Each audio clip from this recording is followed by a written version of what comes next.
Manhood, brought to you in part by Solomon's Bespoke. Manhood, brought to you in part by Reboot Sports Drink.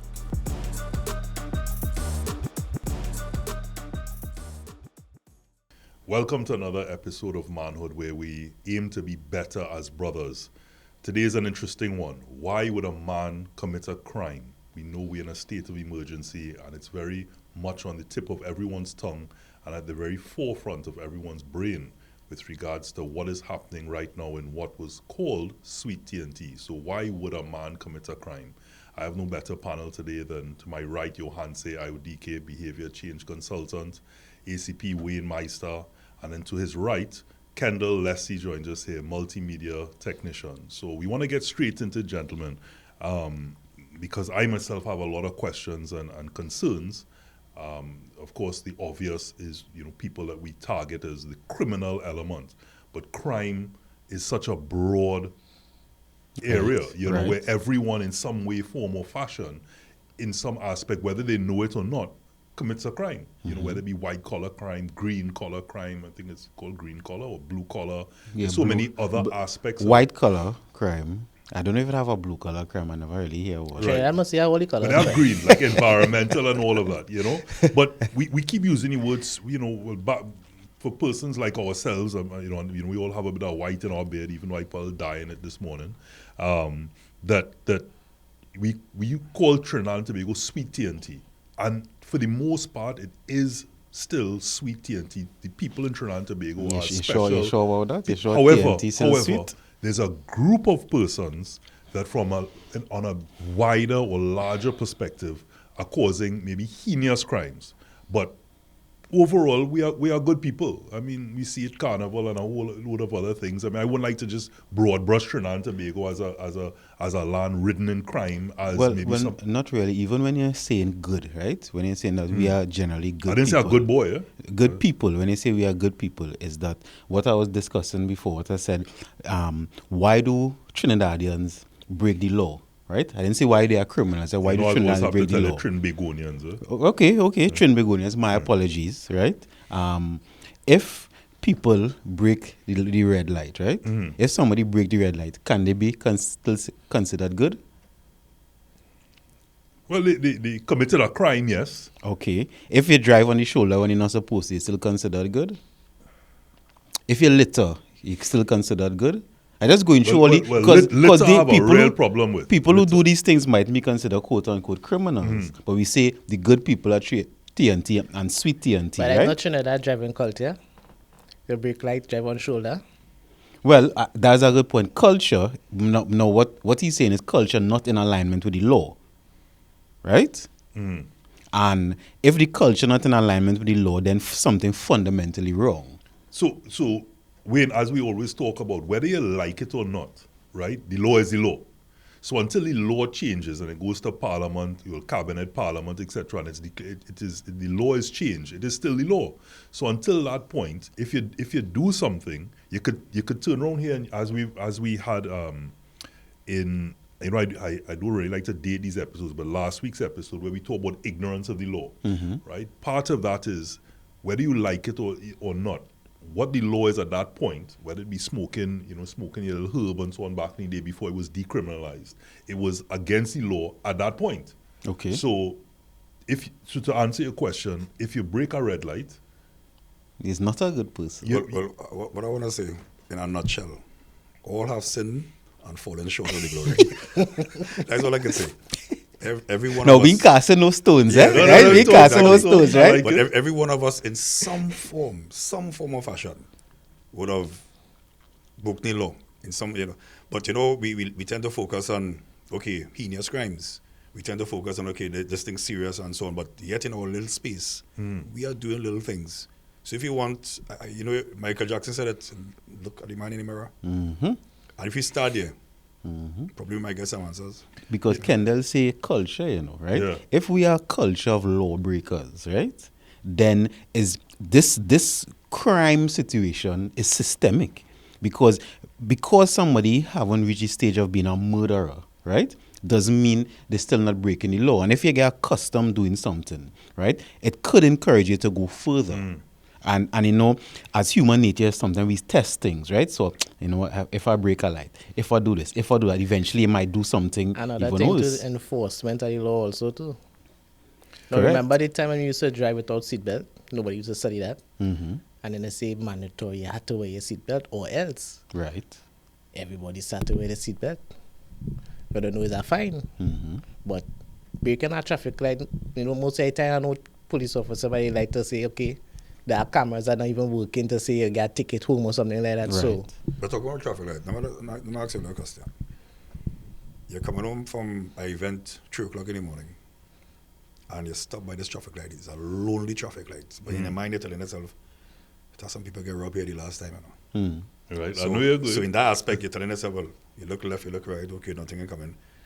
So a lot of people ask me, is that okay? But I can't say that it's okay because they will go and say, I say to do that. But then there's a safety consideration. Mm-hmm. So sometimes you may say something, all right, how much of us who have kids here will sell out the child? The child committing an offense, Mm. and you have that child and you know that child committing an offense. How much of us, when the police come and knock on the door, yeah, he did it. I know one mother from Maloney did it. Mm-hmm. She called the police for her son. Huh? Right. But how much of us will do that? Mm-hmm. True. But My sometimes you daughter- might call them to save them, huh? my daughter shoplifted that time. And we didn't know. And she had the candy in the car. I said, wait, now where you get that? I take it. Oh, you take it? You know what you get for that? We drive straight in the police station. Oh my God, she started a ball. And the officer commended us because to come and talk to her and let her know what that is You made wrong. that a fright now. But Correct. if she had, let's say she had committed a murder, and you know for a fact, let me hear. She But do it. a parent, let's say, a parent hardly ever is doing that. Even in a community, when they say, so-and-so is a good boy, if they're benefiting in a particular way, they won't call on that, which is part of the problem. In a lot of times, it's the evidence, because it's one thing to hold somebody, but how do you now convict that person? Now, you see that word you used there, you said, if they're benefiting, right? So, doing some research for this, human behavior in general, we only do things if our brain could come up with a reward for the action, right? We don't do any action unless we have a reward for it. So if we asking why would men commit crime, why do people commit crime, it's because in the moment there's a perceived reward. So if I don't want to be in danger of being robbed by a traffic light, right, I will weigh the options. It's a possibility I could be robbed, or I will break the traffic light. Right now, the reward is, the value is I will break the traffic light. Because I know it had no cameras, right? Because if it had cameras that would have sent a ticket to my house, then there's a different consideration. So you need certain elements or levels of control in order to be able to not break the law in certain circumstances. Because I know that cameras not working are gonna go past 60K. Right. In a 6-day zone, right? Right. And if it's some value to you also. Correct. If I'm not gonna get charged, because that's what happened with, I know a lot of persons on the priority bus route, speeding, all of these things.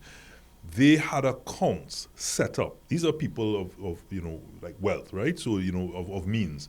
They set up an account to say, okay, well, I'm going to go on the bus route, I'm going to speed, I'm going to be on my cell phone. If I get stopped, I pay the fine. Also, they have a budget for that. They have a budget for that.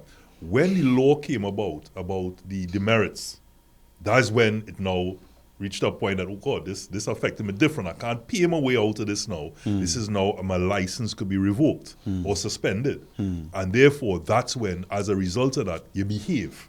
So even as big people, you need certain levels of control. And as you said it, Wayne, just now about man in the mirror, we also have a culture about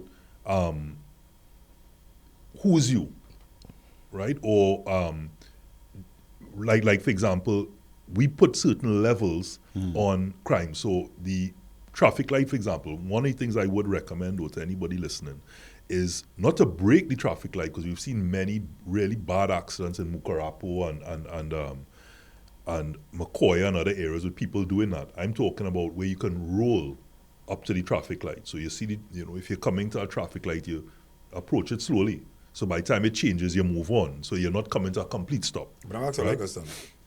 Breaking the traffic light, what constitutes breaking a traffic light? Anybody can say? Is it going when the light on red? Well, I would say the obvious. If you light on red and you break it, that's breaking it. No. Also, So you know if it's not, a you yellow. know that's not the case, right? You know what's breaking out? You know what's breaking out traffic light? No. On major road. You see the line on the ground? Once you cross that white line, even though you stop, but you cross the white line. Even, and light on red. Based on the law, Right. you broke the white line. So this is just for Trinidad and Tobago. Right, this is your camera here. Yeah, that white line. You see that white line? So suddenly you reach by an uncontrollable intersection or you reach a major road. But you pop your nose out. Once you cross their line, you have broken the safety barrier. No, what you're saying. You didn't know that? I didn't know Another that. person didn't know that. But what you're saying makes sense, right? And this is what Kendall was saying. Because the sensor is there on that white You line. see, the thing is, if one, the law is not in alignment with culture, you always have these kind of difficulties. And then if it's not enforced, then the culture will override the law, right? That is 2. Then 3, you were saying that people need some sort of control, right? Now, I agree with that to a point. But and for those who travel to other countries, the law, though, or the control, still has some kind of functionality to it, right? And I'm going to give you an example. If it is that there's no parking in the city, right? There's no parking lots, things like that. And people have problems parking. But then the law say you can't park on certain streets. Right. Then it's not functional Or to a even... continuous white line. Right. Then it's not functional for therefore even the people to operate to follow the law. So the law still has to be some sort of functionality, because I'm not condoning breaking the law, but even as you're saying, if it is, I am unsafe at a red light, and for my safety, then I will break the law. If it's not functional, that means it's not functional in the moment. So I add in all these elements because we're asking the question, why would a man commit a crime? Well, but you're touching, you made a very good point early. You talk about the word benefit. Now, that is a serious thing, right? We all do things when it's convenient to us. If it's convenient to me and I am benefiting, I am okay. So, sometime I went to church and an elderly lady said, you know what is sin? I said, well, no, Tanti, tell me. She says, sin is what you're not doing. Hear the heights of that. She says, sin is what you see somebody else doing. It's not what you just do. It's what you just see somebody else doing. So in other words, what she's trying to say is that we don't see, monkey don't see the length of the tail. Remember them kind of old time saying? Right. I like that one. We don't see the I'm length of the normally the tail. one who gives We the don't see everybody's tail. And the reason why we don't see our tail is that we're benefiting somehow. Yeah. There's a benefit. Correct. And once we're not benefiting, and we see somebody else benefiting, all of a sudden you're not happy for a black man. You know, you say, wait now, he doing something wrong. Yeah. He was doing it before in a different position. You might have a position today, and you have one position now, and then when they change your position and they go somewhere else, you have a different view of what you was experiencing. Correct. So I'll give you an experience in terms of, so even on my days of being a sports anchor, I would see parents who would have no interest in something like water polo or sailing. The moment their child or nephew or somebody in their community does something well, all of a sudden, well, they could not be reporting on these things and make a big issue of it because it's now in their garden. And it's important to them. And I have to try and explain that, yes, I agree that all sports should be covered, but at the end of the day, for the most part, we have to cover what is nationally of interest nationally on a broader scale when we're covering sport. But yes, we want to be all inclusive. But so again, it when it impacts them, but you also see, so one of my pet peeves are people driving on the right side. They say keep left except when overtaken, not using the indicator. But when you go on the Eastern Main Road, for example, and you can't park on a continuous white line, you can't even stop. So I ask myself, how does these shops and business places and so on get permits and permission to set up along the main road when you don't have parking?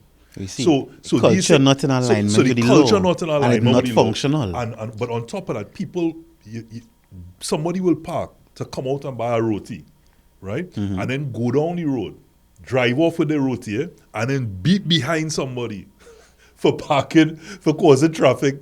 Now that they're inconvenienced. But what Kendall said something about enforcement, right? So never join in that scenario. Right. That same simple thing like a parking, right? So the police arrive now to enforce the law. It's the right thing. Park, no parking zone. Or they're Or wicked. they're too wicked. Why don't go and catch a murderer? So we contributing, right? Contributing because the police officers, we got to realize that in the police service, we have different officers for different things. That's like in CNC3. Not everybody is the anchor. Not everybody is the engineer. So we have traffic officers who does enforce the law. So they specifically, so when you talk about roadblocks, so you have the traffic officers really doing the roadblocks. And when they check, you'll be surprised to see men driving disqualified from holding a permit. But they want all the officers to go and catch a murderer and stuff. A fair statement. But we have other things taking place that we must look into. But when you are a senior officer, you've been in this environment and on all aspects of the environment, even highway division. Do you find it difficult to execute your role in this same said culture? Do you think it's fair how the police service is looked at, and do you think that you get the support to effect that role? Yeah. And also from a management perspective, seeing as an ACP. It's like a double-edged sword.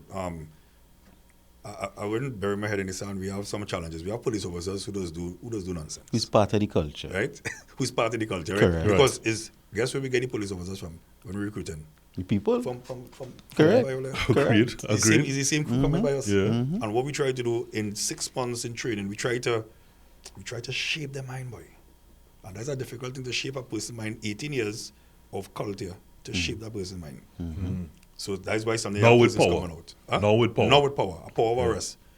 A police officer have the ability to stand up on the rear Butler Highway and just pop his hands so and create a traffic stop for miles. That's the kind of power. So to answer your question, support, we get support, but people support us conveniently. When they want something to happen to somebody else, charge him. When your turn reach now, too wicked. Yeah, you could. So it goes both ways and we are accustomed to that. It's like customer service. Well, You see, when you go to a government building and how do you get treated? You come to the and they're moving like they had time for you. You understand? And you come on them time, or you go in an establishment to buy something to eat and they're treating you like, Sometimes the officers they get the same treatment, customer service. Like a business, if a business don't have proper customer service, you go flop.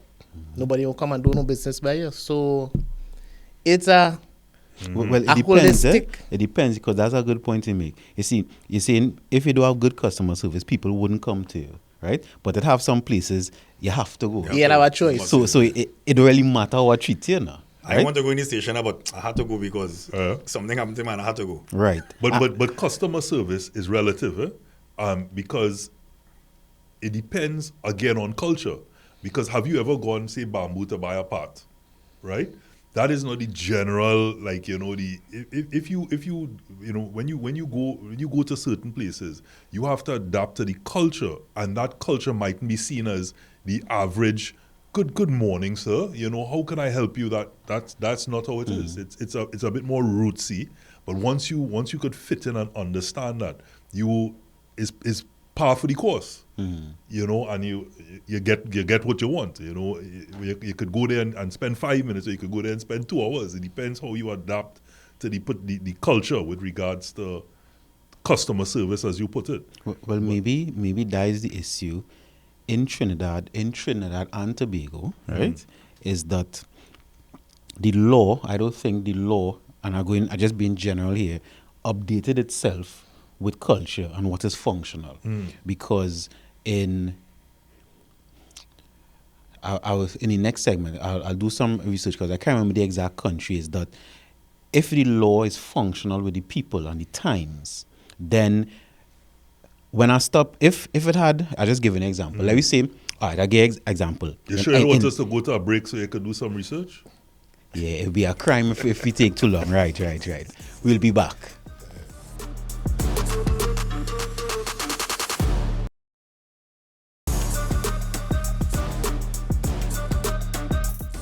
Hello, Trinidad and Tobago. I'm Assistant Commissioner of Police Wayne Meister, and you're viewing Manhood. And today's topic, we are looking at why do persons commit offenses? What is the root cause analysis of persons? And I can start off by saying This is from field experience. We would have interviewed, persons who would have committed offences, and to really hear, well, what was the why I did it. And you'll be surprised to know that one of the persons said they are observing people in high society committing crimes, white-collar crimes, so to speak, stealing millions and that kind of thing. And in their mind, okay, what's happening to us? The police coming at us, okay, for guns or drugs, no problem, but persons getting away. We want a piece of the pie. And that is the reality. That is what they are saying. And because they want a piece of the pie, that particular person said, well, you know what? I want to be like Robin Hood. Because we all know this praise Robin Hood, but Robin Hood really was a person who was stealing from the rich and giving to the poor. So if you watch it, the whole setup, people are committing offenses, and they call them, some of them, community leaders, because they're helping the community leaders and they have finances to do so. But how they're doing it, they're robbing persons. And that's as real as I could get from when you feel from persons. So in your experience, that's a very good analogy, and a lot of it comes down to fairness. And when people feel that they're not being treated fairly, in many circumstances, they're going to rebel. So in communities, a lot of times people just want you to stay in your environment, and I will do what I can to try and help you as long as you stay out of my community. And don't bring any robbery or rape or anything into my environment. But the persons themselves are looking at a nation, like you just said, where some are getting, and allegedly by means that are not quite honest. And legal, and notice I use the word alleged. And other persons are suffering.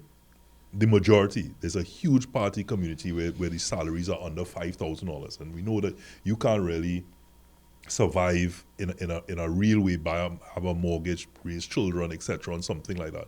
So as a result, is you do what is necessary, what you may see as necessary at that point, to survive.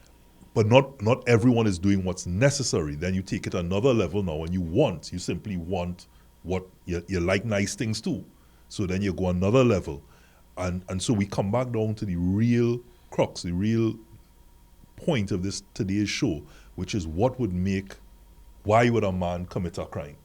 All right. So let me go with Maslow's hierarchy of needs, right? And for those who don't know Maslow's hierarchy of needs, these basic need: food, shelter, right? Clothing. Security. Right? Well, yeah, security, but food, shelter, clothing. If a man can't provide that first for himself, then any means necessary. If a man then can't provide it for his family, whether it is his mom, his dad, whoever living in the house, or his wife, girlfriend, and child, then it makes sense. And again, I'm not condoning, but it makes sense that you do whatever is necessary. And then we spoke about before that if the law is not enforced in the way it's supposed to, then of course I could see ways I could get away. And then if I see, as you were saying, and you said, if I see other people doing it and getting away, then I even have more encouragement to do it. So again, I'm not condoning, and every man is responsible for his own behavior. But poor management of anything leads to people doing what is necessary. So if you're managing a business poorly, your employees will do whatever they feel like doing, that they need to survive or get whatever they want. If you're not managing your family properly, you'll get the same thing. So therefore, you're not managing a country properly, you'll have the same result. Now we're on the next angle. What secondary school you attended? QRC. Queen's Royal College, right? I attended Belmont, intermediate, now St. Francis College. How much are your classmates probably run the same race as you, or be as successful as you, and so on? The point I'm trying to make is that we have a lot of our classmates who fell off the radar because they couldn't keep up with, let's say, the education system. Our parents tell us, okay, force us to think, okay, we learn our work, we come out of it. But there are plenty of the persons who wasn't inclined for that at all. What happened to them? Where are they now? Because the system is forcing us. When you watch SE, and they're highlighting, okay, you must pass at the school, and those schools get the big prestige. And what about the other schools? What about all the secondary schools? What's happening to all these people? They have to find alternatives. And if they can't fit in to the norms then what they have to do? They have to survive, you know. I agree with you, and I see that's a management problem, you know. Okay. If things not working in our country, change it. It can't stay the, Well, you know, there's that saying, can't stay the same. what you're not changing, you're choosing. And so, you know, or what you tolerate, what you not tolerate, what you tolerate, you validate. So there's all these things that run around, but I still want to. So why would a man commit a crime? So we've established reasons behind why you would commit a crime for other reasons. Some for necessity, and others for want, and the others just because I could get away with it. If you know certain people, or you know I'm a big fish in a small pond, you will take the chance and break that line. You will take the chance and, you know, whether you get in an altercation or tell a police something, go down the priority bus route, and you get away with it because you know you have that culture, depends on who you know, and another person is looking at that and saying, look what this person has done, and look at what the punishment was for that or lack thereof. And here it is, I have just done this and I might be in jail. I want to be controversial and say I want to blame the media too. Because we're looking at different reasons, right? You could do that. You could try to blame the media. Yeah, when I say blame the media, you know, I ain't pinpointing any, but when I talk about media too, I'm talking about also the institution at air television. Now, we glorify crimes, you know. You ever watch Ocean 11, Ocean 12, and Ocean 13? What that is? Yeah. That stars in that. What them fellas went and do? Correct. Them fellas went and robbed this man from a big heist. And they were the stars of the program. Right. We seen that, our children growing up seeing those things. Yeah.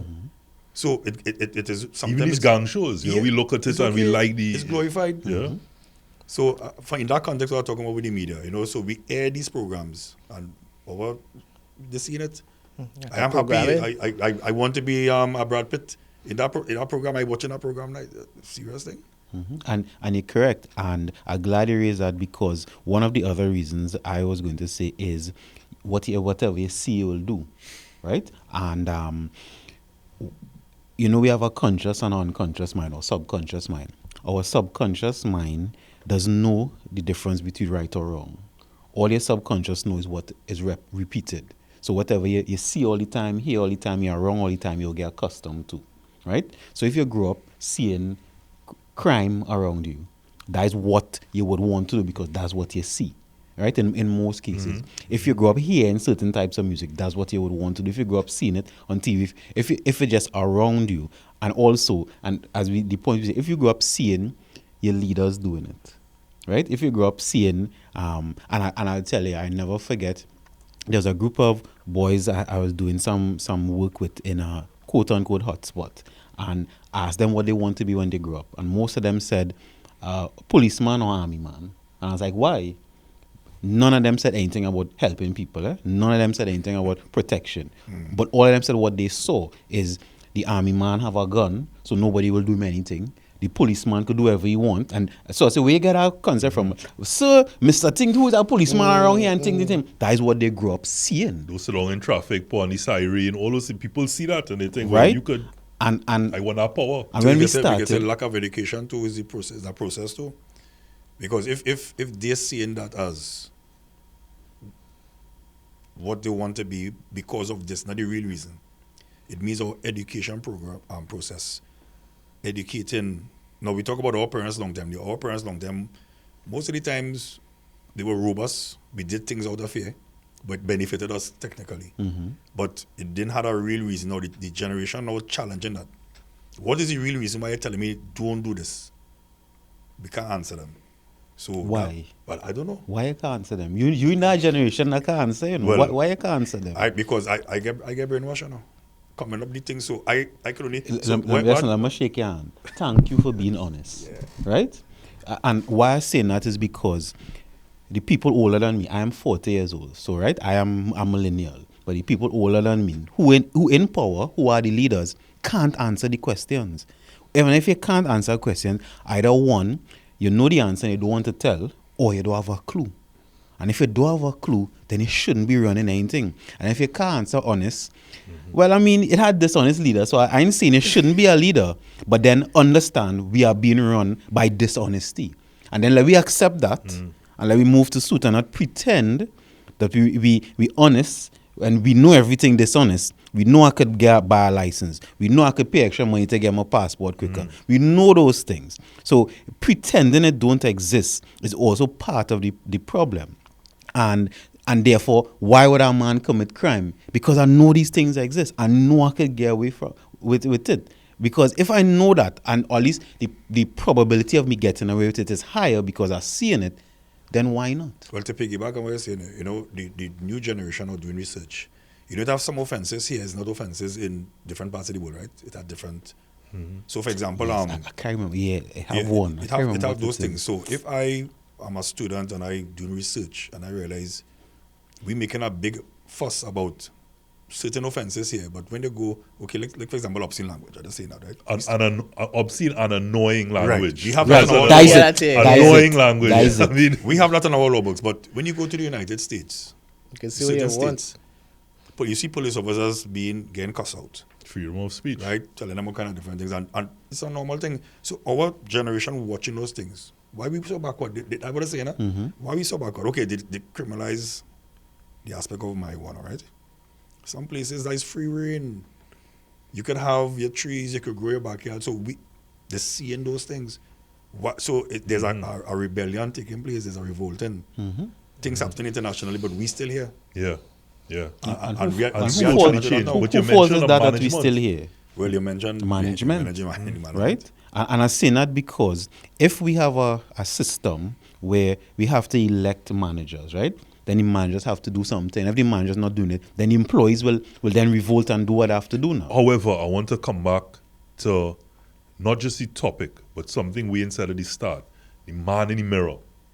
Because yes, you can't keep looking at asking what your country could do for you. You also have to ask what could you do for your country, but also likewise, yes, you elect management, but you also have to tell yourself you're a grown man or a grown woman, and what are you doing to affect the community that you're living in, the children that you have, your nieces, your nephews, yourself. That man in the mirror and say, okay, am I going past and putting my nose out to the traffic light? Am I leaving a bottle there during carnival? Am I urinating on a wall? All of these little things that you think, it was just that. Who are you to decide I could just do this level of what is still considered crime? And then look at somebody else and your bold, like we like it say in Trinidad, your bold face, the bold facety of it is that you are determining the levels of crime that's acceptable. But you have to start with yourself and introspect. It's evolving, right? So let's get a classic example. Long time when you went to church, long time it was a sin in church to wear lipstick. If a woman had a dress up, I think, and wear lipstick, and the cargo sin. Cargo cinema. You can go cinema. Right. Yeah. But now, Holy old boy. But now things evolve. If you go to church now, and this is no thing but people evolve. The dressing, women could dress with the arm out now. Women could wear pants because you couldn't wear pants before, right? I say that to say two influential things. So, for example, I was making a joke the other day. The artist, Shensi, right? She sang a big song, hit and run. And everybody live. If a man had sung that hit and run song, what would I get? No, I just say that. Is that real? This is manhood. Here, T-Fed quick, eh? You see that hit and run song? Yeah. I hear little children singing that song. That song is a hit with little children too. And people laugh with the little children and they know dancing and things. And I just Correct. one of these songs. Right. Just one of these songs. Correct. But yet still women will come. A woman is singing a song, but if a man sang, women are saying, how you're degrading a woman. Degrade a woman thing. And all of these things, but it's a woman singing it. And other women are singing along with it. So, and a lot of times, even when males sing it, when men sing it, it's women dancing in it. I saw this popular song now. I quite like it, Young Brother. The song now, and there's a woman in it, whining. And yes, I was looking at it yesterday and say, oh God, this woman could real wine by pelt waist, it's nice. And two women around me are going, you see? And I'm telling myself, but I am not watching a guy or somebody else is showing me this. It is the woman in the video. Why you have an attack on me for looking at what is clearly there for food? So link it back now. If you link it back to why men. So the influence is a factor. Influence have to be a factor. Right. Even though people responsible for the behavior, you could program somebody to do things. Look, this fella, you all remember a fella they called Dodo Cook from Jamaica? No. He was a community leader, serious. Yeah, He was like, serious. you know, a known man. When the officials went for him, the community stand behind a man and was defending that community, shootout and everything, and communities with him fighting, you know. And he used to take care of his community. Robin Hood. Right? And the people who growing up with that, they're seeing it. And they're saying, okay, this man is a good man because he feeding me, he feeding my parents, he getting books for everybody. So crime is okay in this context. Right. And that is happening most places too. Like, yeah, youth man ain't having nothing, and a man say, hey, I will get you this shoes or get you this thing, and you started lean towards him, and next thing you know, you doing other jobs for you. And you get indoctrinated right there. That's a good point, because I'll go back to the spiritual thing too. A person come and say, hey, accept Jesus Christ as your Lord and Savior. I just using that as a thing, right? But to a hungry man, God is bread, you know. Right.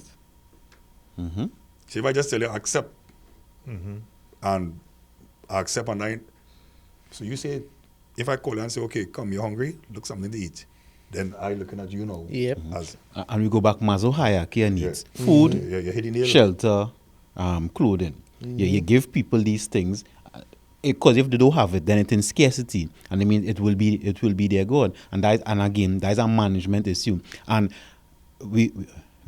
I'll manage my time and let me go to a break. Thank you.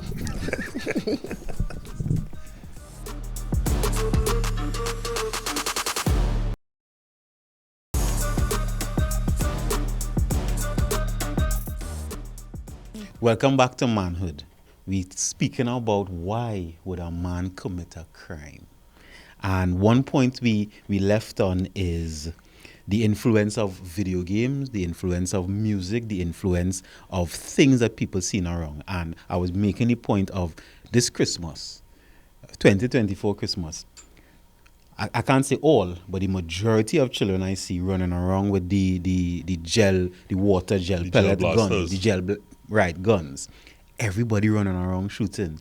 I had some relatives from the States, and they were like, I now understand why Trinidad crime. So literally, they said that because you just seen children running around shooting each other. Now, in the past, people used to argue, well, that is just a toy. But one, a lot of them, look like real guns. Two, whatever you practice, that is where you get accustomed to. I remember growing up with a little caps gun with a little red thing you used to, as a youth. Yeah, and when you used to spray paint the little red part black and use that, you understand? But no, it had to be how your mental upbringing is. I might grow up playing with that, but I ain't turn out no bandit or anything like that or looking for a gun. Why? Why wouldn't turn out? You sure? I don't go and check the records. No, that's what I'm double check. Anyhow, right. I was saying details. Tell me why. Why if you grew up still playing with it, you wouldn't turn out as a bandit or I understand, but I grew up in church, and I understand what right from wrong, and how you understand that? Who tell you that? my parents. Right, and that the management part of it now. We grew up in fear. Remember, we grew up in fear, you know. Remember licks. Don't do this. Why? No, we didn't ask why. We just do it because they said don't do Yeah, it. but we say that So too. you don't want the licks. And we're afraid of licks. But when we reach the stage, no one thinking out of the box. People thinking out of the box now. Right. Why I mustn't do this? Then you made a point. Laws, right? No, let me ask you a question. Who does come up With the laws? with the laws? Sometimes I just feel, and I ain't feel too, but I think I'm convinced, unless somebody might come up with a law to suit a plan that they have to benefit, let me say, us, but I don't want them to benefit. So let me introduce this law that will say is an offense. Okay, let's use an example. The whole DSS thing, right? I'm just using that as an example. Very good example. Thanks for reminding me. Right. So I just say there are financial rules pertaining to those things. Right. But who the financial rules benefiting really and truly? Right.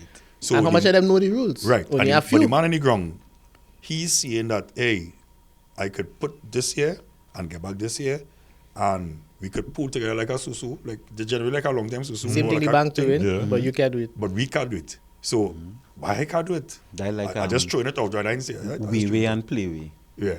Right? You know, We are play, yeah. right? Way illegal, right? Right. But play And illegal. wappy and all those things. But legalized now. So it's official. So who benefited now when it legalized? Right. Yeah. But before, a man you hear, grandfather say he going down to play a mark. But long time police will be running on men for that. But it's the same thing with regards to marijuana. That was one of the reasons they say because you can't tax it. In the same way, it's easier to tax say, cigarettes and alcohol and things like that. So, which is why this until you reach a point out you can find out a way because Right. to So was easily it was it our offense or is it that we're doing it so that we can get money from to it? benefit? It has to benefit. just say you. it, right? But there's the other flip side to that because I mean this is a longer conversation when we talk about why would a man commit a crime.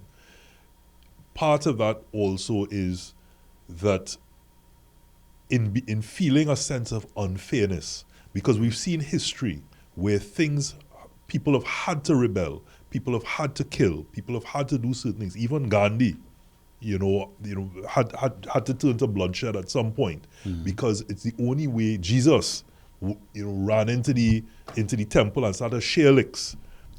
At some point things have to come to maybe some level, and levels of change. I don't want to say violence. Change. Change. That's a good point. And as I said before, what you're not changing, you're choosing. And sometimes you have to.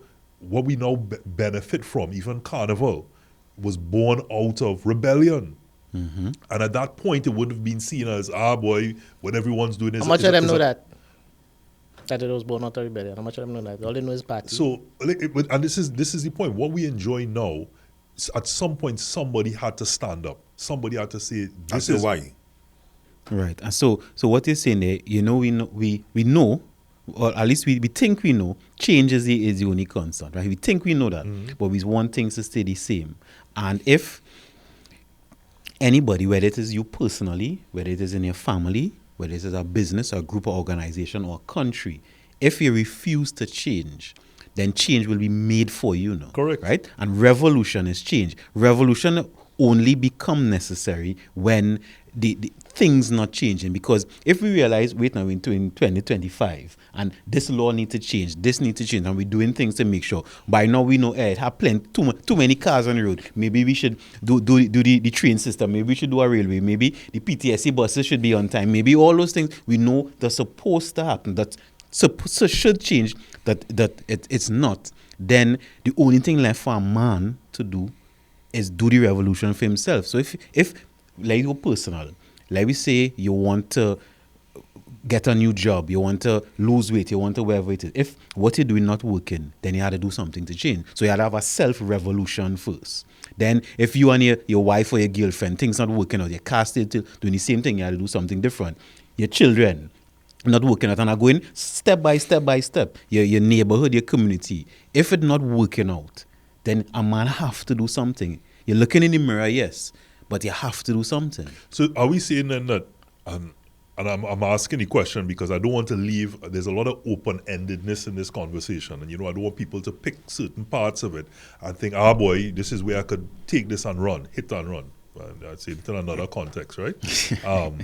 And is it that crime certain aspects of crime is a necessary evil?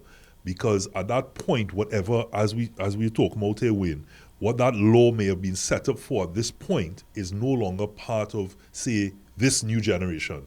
It is no longer applicable. So, for example, you find a lot of what we call our folklore.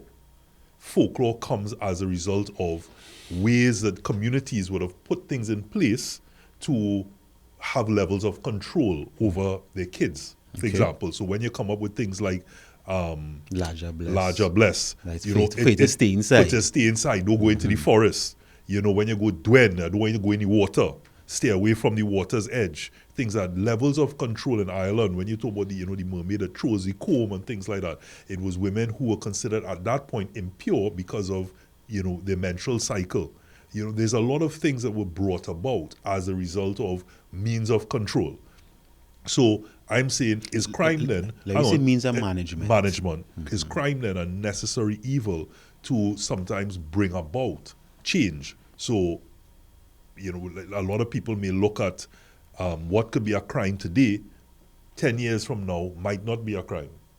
Or somebody, for example, somebody speeding, breaking the law, runs into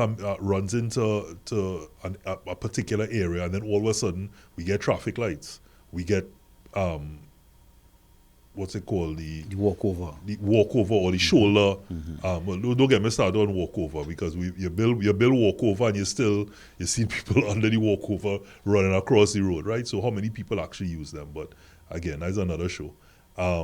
Is that what we say? Like, yeah, well, I don't want to say publicly that it is that crime is a necessary evil, because we still had to go with, okay, this is the law here, and we had to adhere to the law. But there are certain levels of crime too.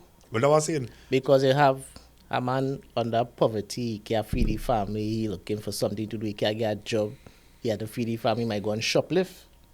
Yeah, you understand? No, you're correct. Rob somebody some but money. Crime is still a crime. Pay a bill, but crime is a but crime is still a crime. You What got to you literally crime. on the books. But I am saying greed, right? I'm using the word greed, because I mentioned it before.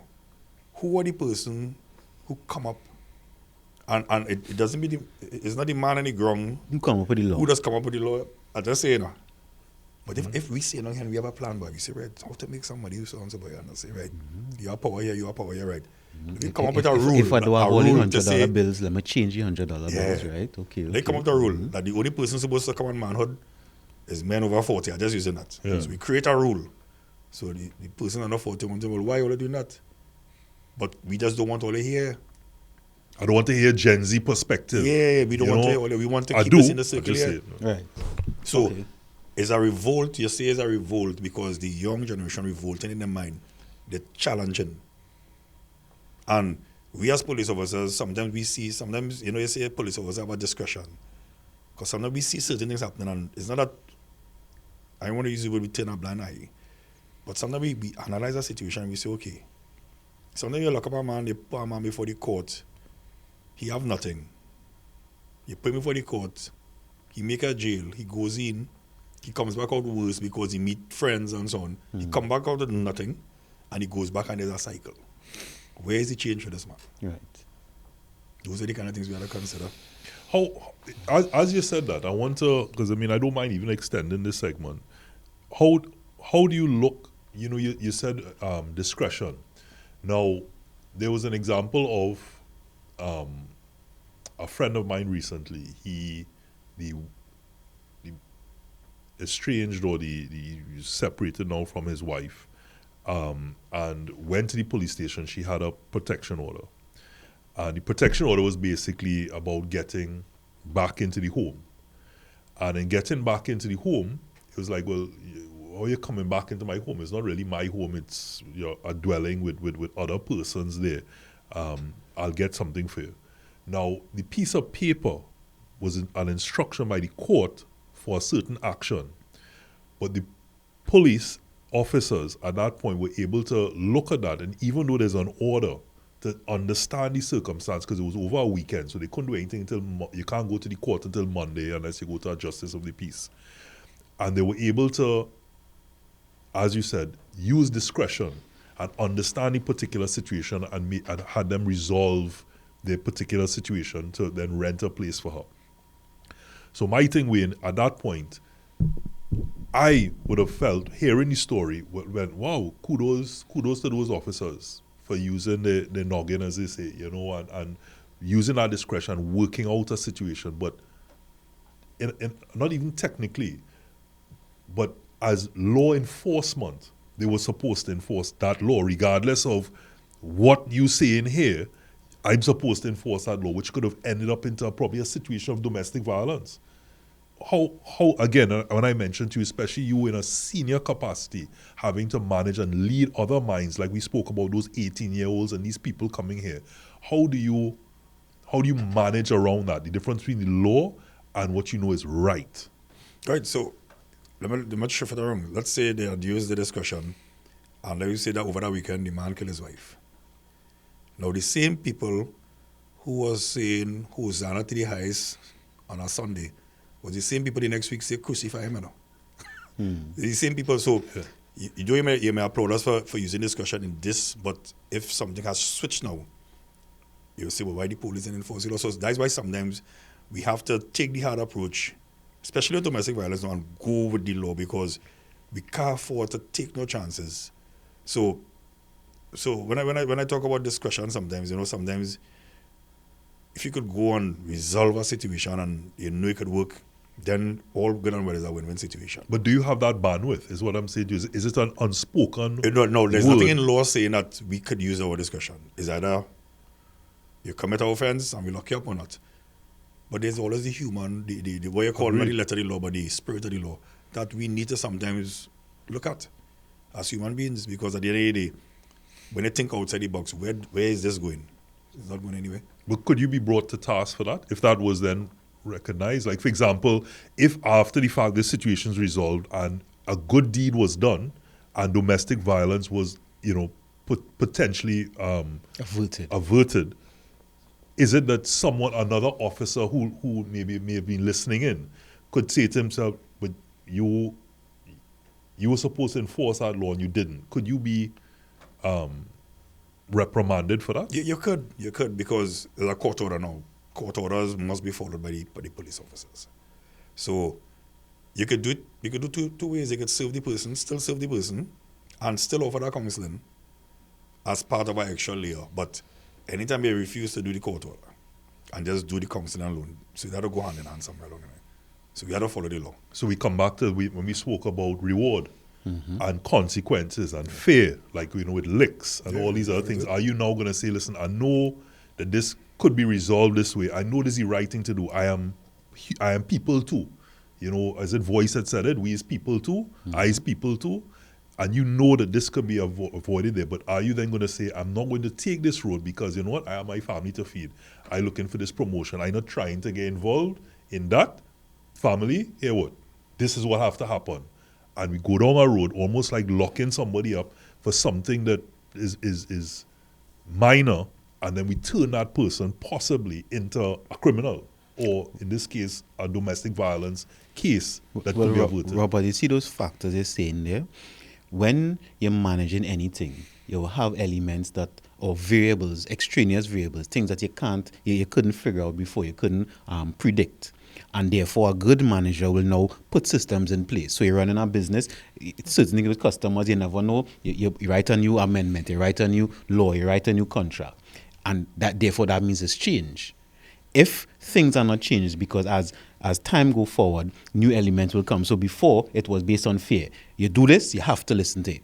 So let's just say there's a court order, you have to enforce it, but then have other elements that could play. So now, and in other parts of the country, other parts of the world, there are things like, okay, there's a counselor that accompanies a policeman for a domestic. We have things like gender-based unit, things like that now. But things should be put in place as things change. So therefore now, people don't have to take it upon themselves to make the change. And people, of course, may not have legislative power, right? And then even as you say, the spirit of the law versus the actual law. If you have subsidiary or ancillary services that could accompany the police or anything now we could go anyway. Even if we're coming back and we see we are time. So why would a man commit a crime? If a man don't have food, right? In countries have ancillary services like social services, they have things where if people don't have something, we could go in the community and provide. But if the management not providing those things, then there's a possibility then I have to take it upon myself. And again, I'm not going with blaming other people for other people's behavior, because whatever a man do, he's responsible for. But if I don't have food, you can't tell me then just starve and hope for the best, right? You can't watch anybody in good conscience and tell them do that. If my children don't have food, or I lose my job, or something along those lines. You can't just say, well, you just wait and hope somebody will help you. You have to go out and do something. And if whatever system's in place, because you don't have legislative power to create the system, then of course the management fail, and then I have to find another system. And if the system I find is illegal, but because the legal system not relevant or not in alignment with what's going on in the current time, then I have to do what I have to do. So my answer to why would a man commit crime? One, I would say, is not something you should do, because the law is the law, right? There are consequences to breaking the law. But we'll give some reasons why already, and there are reasons why a man may commit a crime. But I want to thank you for saying, you're saying that the police now here where we are, we always have the bad end of the stick. You know why? Because our job is just to enforce the law, right? Mm-hmm. We are not concerned, or I shouldn't say not concerned, but we have no say in the management structure in how society is supposed to be. Okay. So you're telling me now, okay, this man committed those offense, lock him up. But you know, mentioned that man in no food. He grew up in a family structure where poverty and that kind of thing. That had nothing to do with me as the police officers. Correct. But we are seen as the bad guys, because when we go out to arrest the offense, they are looking at, but why the police coming at us? Mm-hmm. So in other words, the police and the people are saying, the police should be arresting other people and give us a chance. Oh, that's saying there's no, but you make a real good point. And we are always the bad guys. You mentioned one with the traffic lights, and this is another wow moment, because you are right. Many a time, people look at you doing your job and enforcing the law, and but again, because you're front facing, you're in their face. So somebody sees me on the road, for example, and they have an issue with Guardian Media, or something happens, they're going to come and challenge me about it. They're going, because I'm the one that's a representative of that point of Guardian Media. So in the same way, even though you're just doing your job, they don't know, like we said, who's making these laws. So they might be able to speak to that PS or the Senate or the cabinet or the minister, or who all these other people that are lobbying or create the particular laws or put it in place. You're the one that's taking away their husband or brother or person at that particular point. So there's an I using certified ways and I overstand. We overstand certain things, but at the same time, every action must have a reaction, and you use the word there just now, consequences. Whether we could relate, there's still a consequence for whatever action that was taken.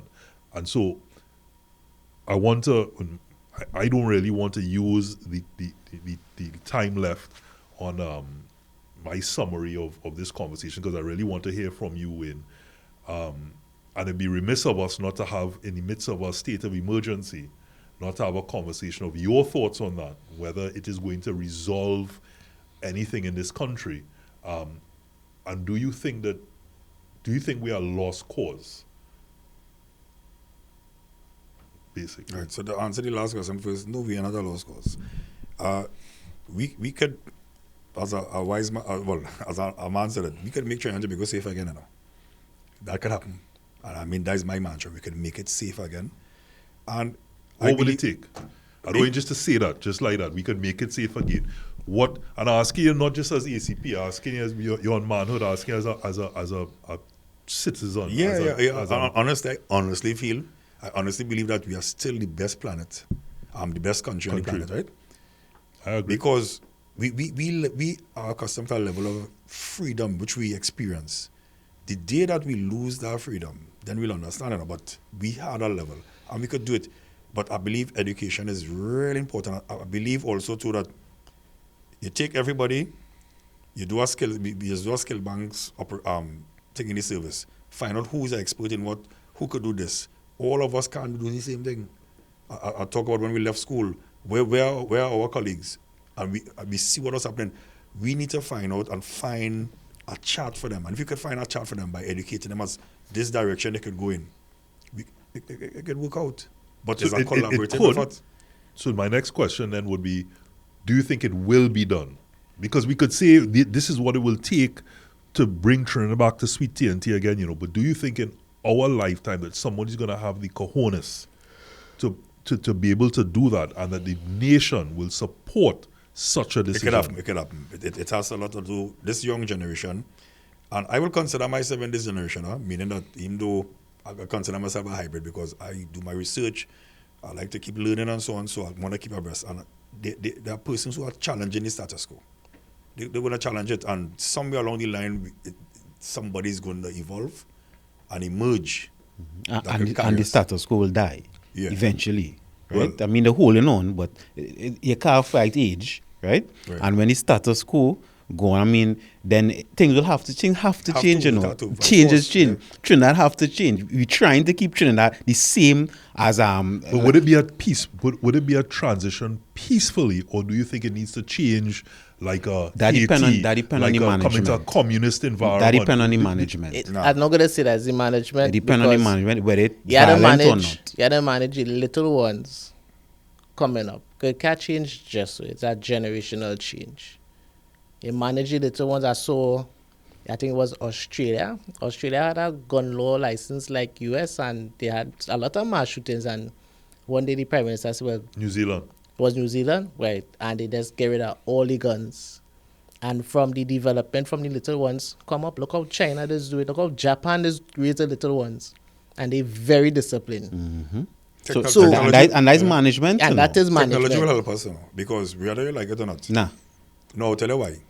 We can't get away from it. You could say what you want now on social media, whoever platforms, wherever people just talk. You know, just people, everybody who never used to talk before have a voice on Facebook or on whatever platform, and they're speaking out. So we hearing long time, we people just saying what they used to think long time, but they're coming out and saying it now.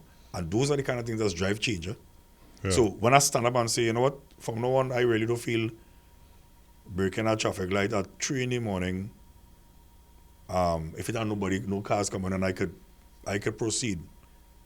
And people lobbying those things, and after people lobbying the part. That is the part. That's not a problem too. I find myself doing that. If I stop John by that traffic light down there, if you like going and wait a whole 2 minutes for that light to change, no, I proceed with caution because nobody run out on me at 3 o'clock in the morning. But you know, again, gents, we could be going down. There's a rabbit hole there because all of this leads to what we call consequences. And lobbying in Trinidad is a bit different because of those same said consequences. Who is going to stand up, put their hand up, and be recognized in that case? Yes, you have some people who take to social media, say a couple things, whether it be out of emotion, something that they have experienced at that particular point, and they rant and they vent, and they might then decide, okay, I could develop a podcast as well. But at the same time, there are consequences by calling out a name.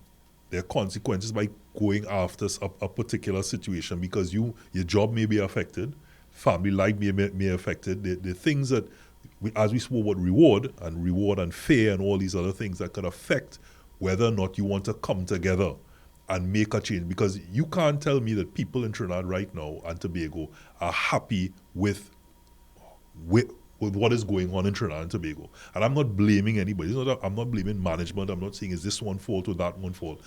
It is what it is. It is where we are. And I'm saying that where is that passion, like with the KFC ketchup, right? When everybody was up in arms about those things, where is that passion and compassion to make a real change and let all parties look in the mirror at yourself as well and say, I want to make a change to bring back this country. I'll give you one quick example. I know we're running out of time. We're way past time.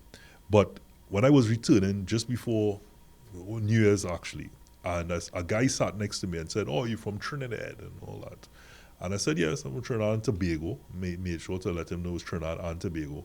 And he said, wow, you know, and it's the first time I heard it. People normally come and ask the question, what's it like in Trinidad and Tobago?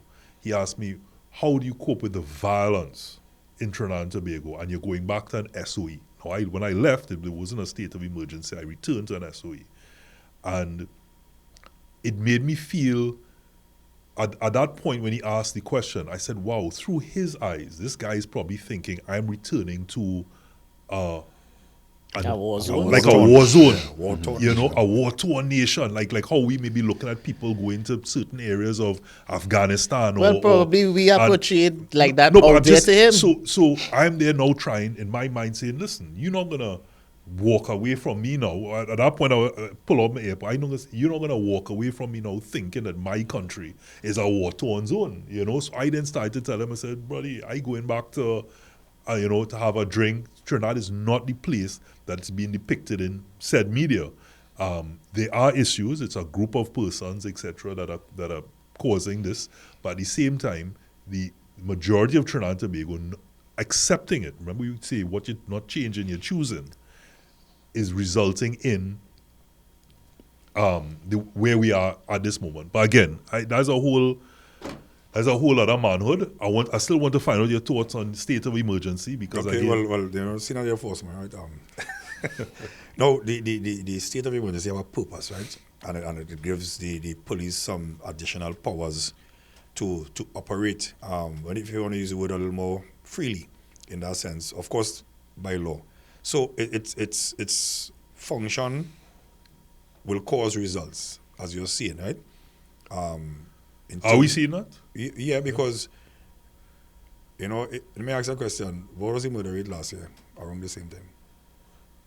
I don't know. I can tell you what it ended at. I can't tell you what it started Okay, at. but is that drastic I difference? think it was about 6 or something. So That was more than that, More at than least for the corresponding period last year, right?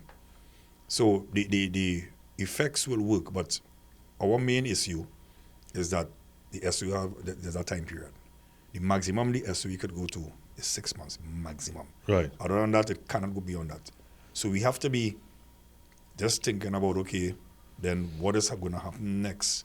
Because I don't know if you could recall in 2021, after the pandemic, state of emergency was over in November of 2021. That month was one of the bloodiest months we had. As soon as they say SOE over, as soon as the Prime Minister says as of midnight tonight, that is it. November was explosive. It's like people were just waiting. Control. So we controls were observing now removed. that, okay, yes, okay, we have, it's a suppressive technique, but what is going to happen, we could only tell after the SOE. It's unsustainable. It can't be sustained because there's a time period. But I'm just saying, as it stands, that measure of control, it's like taxing a nation. It's not sustainable. it's not sustainable. So, all right, I mean, like, Right? But it's for its purpose, it's going okay, it's working, but our concern will be, of course, afterwards. Let's see. Okay. so closing thoughts. Closing thoughts. Why would a man commit a crime? In general, your closing thoughts on this discussion here today. Well, I would say, speak to the nation. That's your yeah, comment. I will say that, you know, Trinidad and Tobago, there are several reasons. There isn't any one specific reason. So there's a number of factors, and I believe it deals with, I honestly believe in environment. So whatever our environment is what will come out of that environment. So if you're in an environment of X, Y, and Z, then this could be the end result. And sometimes when you change the environment, it changes your whole mindset. So I just want to say that there are many reasons why persons commit offenses, but there are also the cases where persons are challenging the status quo because what was an offense years ago now is not an offense in some cases in some jurisdiction. So that's basically my take in closing. But as it stands now in the interim, we're asking persons that in the existing laws to obey the laws, because our function as police officers is to uphold the law. So obey the laws as it stands now until. Why would a man commit a crime? Because it's what he see, because it's of some value to him, because he want to protect himself or get the basic food, clothing, shelter. Sometimes it's because we talk about the Robin Hood concept. I see, look, these people taking so much, so why not? And then the next one I would say, why would a man commit a crime? Is because it don't really have enough consequences for him. So if I know consequences, I would do it. Now, my caveat is he shouldn't commit crime because it's against the law. But we asking why, and those are my reasons. all what Johan just said, I can't add to that. Yeah, Les, I take your position on that. It's really being said and ventilated. In a general sense on today's episode, and there's so many areas that we could definitely delve deeper. Some areas are a rabbit hole for sure, because why would a man commit a crime? There's so many reasons. But is crime, crime isn't correct. Crime is a cause, but it's not correct, and there are actions, there are consequences for your action. And I would say, but is it a necessary evil? I would say that history has shown that as a result of people doing what would be considered crime then, not now, there was change, and change is necessary.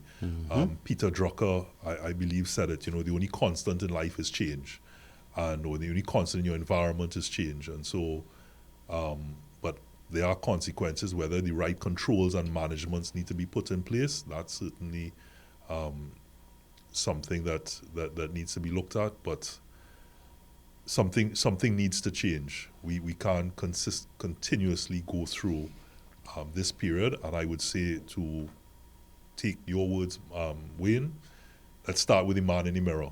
What change can we make? And again, if we're not changing it, we're choosing it. So thank you, Johanse, Wayne, Les, for joining us here today on this episode of Manhood. What makes a man commit a crime? See you next week.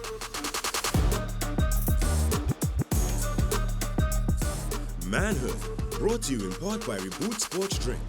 Manhood, brought to you in part by Solomon's Bespoke.